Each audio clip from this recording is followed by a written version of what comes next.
Hi everyone, it's Margaret Manning here. Welcome to 60 and Me. This is a community of older women who are really living their life in their 60s with passion and energy, vibrant and just full of excitement about a new phase of their lives. We'd like to welcome the new people to our community. We have over 500,000 women now that we reach all around the world, and 60 and Me is a community for like-minded women who want friendship on this journey, this journey in their 60s. So I've got my cup of tea this morning. I always do feature a morning cup of tea, so we can all sit together, just like we're having, a glass of wine or tea, just to be together.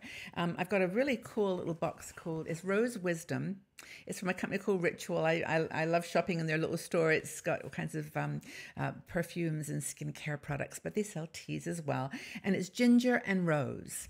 And I've got it in my very favorite mug, which I adore. But anyway, I hope you've got a favorite cup of tea or coffee or something just that makes you feel relaxed, because I've got a topic today that I have a very personal connection to, and I just think it's of value to talk about. And I do know that a lot of you have also had an experience which has left you in a similar state of mind to what I'm going to describe. Now, it's about falling. I've fallen a few times in my life. I have had two broken ankles. Once I fell off some steps, and then I fell off of a boat. I know things you do, but I broke my ankle twice, so I wasn't a stranger to falling.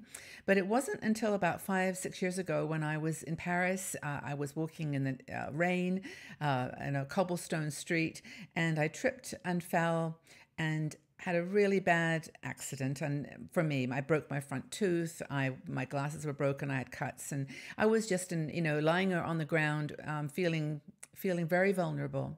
And what was awful, in a way, which is not unusual, is that no one stopped. No one stopped to help me. An American couple finally did stop and help me up, and said, can we get you to the hospital or a doctor? And I said, no, I'm just staying down the road. And I called my son, and he talked me through on my phone all the way back, so I was in shock.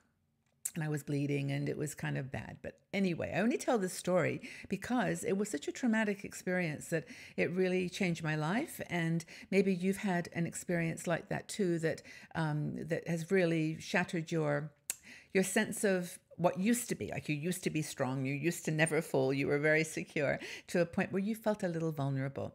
So I decided I was going to do my best to never fall again, and such lots of wood. I've been okay.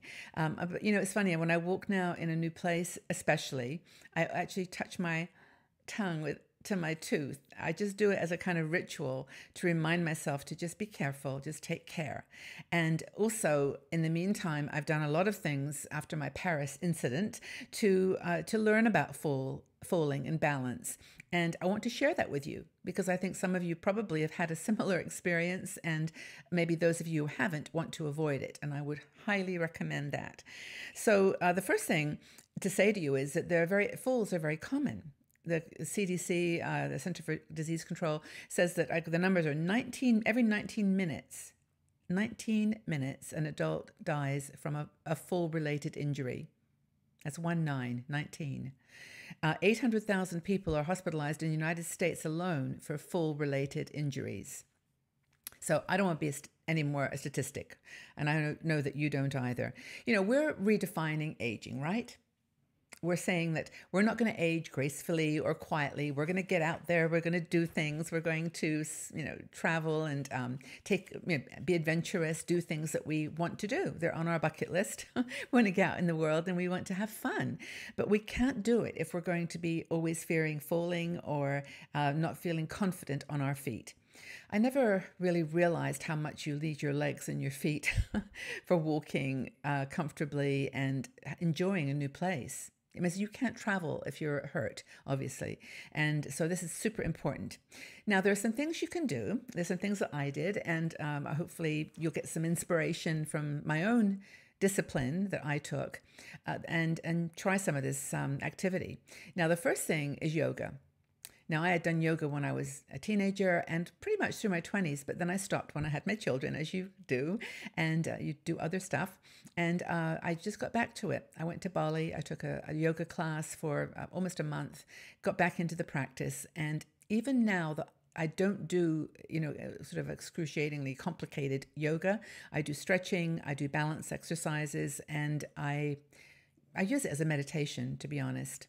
It's just a time to stop and do some gentle stretching and positions, downward dog, even the child's pose, which is more or less just lying on the floor, tucked in like a child.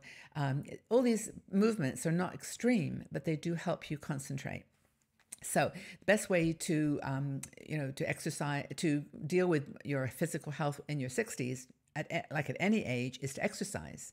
Get out there and do your cardio and your running and all of that. But if you can't do that or you don't want to, then there's other things you can do, like gentle yoga.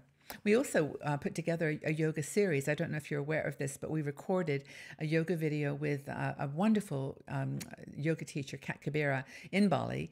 And we have that available on our website, along with one for chair yoga, because we discovered that there were some women who had mobility issues or just didn't want to even do the regular yoga. Chair yoga, by the way, is not easy. It's actually very good for you. So we have both of those in our series. It changed my life, and that's the truth. There's another, but there are other options.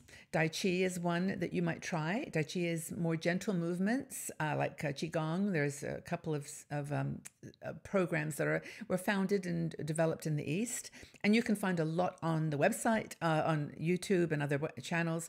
People, experts who do this well, and you can check that out. Those are also another option. Okay, super important. The thing I did first, as soon as I got home, was to buy some comfortable shoes. In fact, I wore boots for several months. I would say that I changed my whole way of wearing shoes. I mean, I was wearing little heels when I tripped, and I just don't wear heels anymore. It's not me anymore. But I wear flats and I wear boots, and that's the first thing I did. Now, there are some great lines that I shop for. I love Easy Spirit. I love Balance. I think it's called New Balance. And I love Clark's, good old Clark's shoes. And there's lots of others. Aerosols has a good line. But these are comfortable shoes that are nice. They're fashionable. They look cool. And I also buy from a line called Medicus, which is here in Switzerland and Germany. I don't know if you can get them abroad, but that's another line that I like too.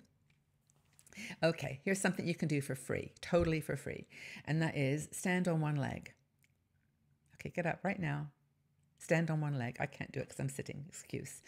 But no, you can just balance yourself on one leg. Do that for 10 seconds on each side, and you'll probably fall over after 3, but just do it, keep doing it.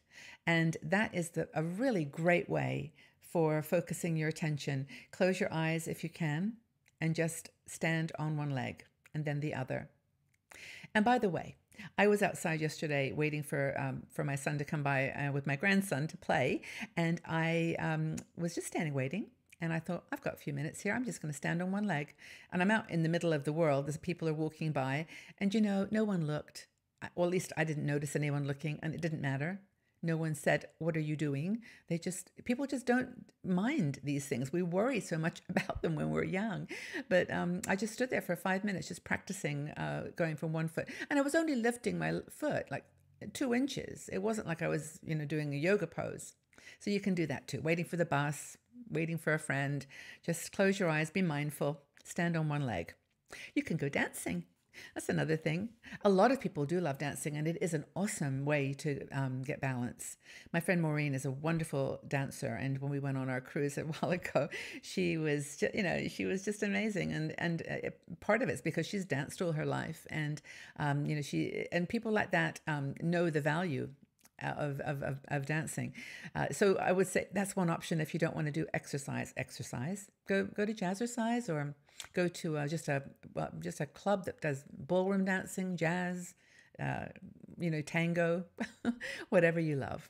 And that's good for your balance too. But mostly I think it's being mindful. I really do. Just paying attention. Just look down when you're walking. Don't, get in sort of a daze, especially when you're traveling. Don't be looking up too much without stopping.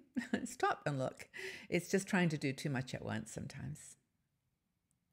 So do a variety of exercise, increase your strength and coordination, and just be aware of how important balance is in your life on all levels.